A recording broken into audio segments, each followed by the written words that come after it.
അഫ്ഗാനിസ്ഥാനെതിരെ നേടിയ അർദ്ധ സെഞ്ചുറിക്ക് ശേഷം 22 ഇന്നിംഗ്സുകൾ വേണ്ടി വന്നു ഇന്ത്യൻ നായകൻ സൂര്യകുമാർ യാദവിന് ഒരു അർദ്ധ സെഞ്ചുറി നേടാൻ.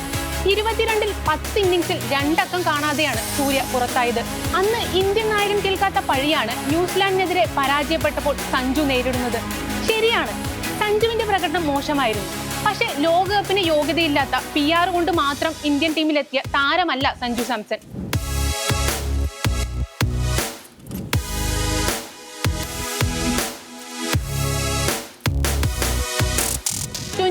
ൽ ഒരു കലണ്ടർ വർഷം ഏറ്റവും അധികം സെഞ്ചുറി നേടിയ താരം, ഇന്ത്യൻ വിക്കറ്റ് കീപ്പറുടെ 2020-ലെ ഉയർന്ന സ്കോർ.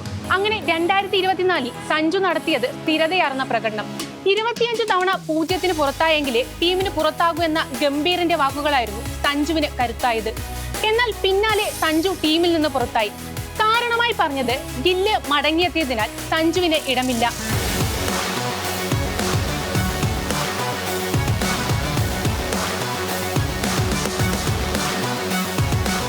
മികച്ച പ്രകടനം പുറത്തെടുത്തിട്ടും സഞ്ജു അപ്രതീക്ഷിതമായി ടീമിന് പുറത്തായി. ഗില്ലിന് പരിക്കേറ്റതോടെ വീണ്ടും അവസരം ലഭിച്ചു. പക്ഷേ പ്രതീക്ഷയ്ക്കനുസരിച്ച് സഞ്ജുവിന് തിളങ്ങാനാവുന്നില്ല. പന്തു കണ്ടാൽ വലിച്ചടിക്കുന്നതാണ് സഞ്ജുവിന്റെ ശൈലിയെങ്കിലും പലപ്പോഴും പന്തിന്റെ ഗതി അറിയാതെ ബാറ്റ് വെച്ചാണ് വിക്കറ്റ് കളയുന്നത്.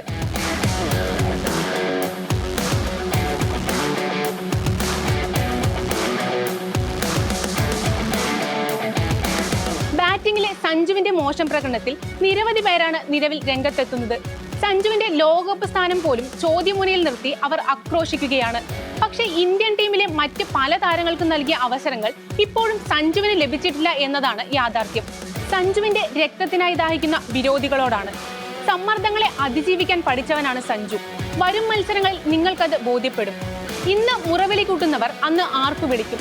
ഇന്ന് കാണുന്ന ആ കുപ്പായം സഞ്ജു വിയർപ്പ് തുന്നിയിട്ടതാണ്. അത് അങ്ങനെ നിറമങ്ങി പോകാൻ അയാൾ അനുവദിക്കില്ല.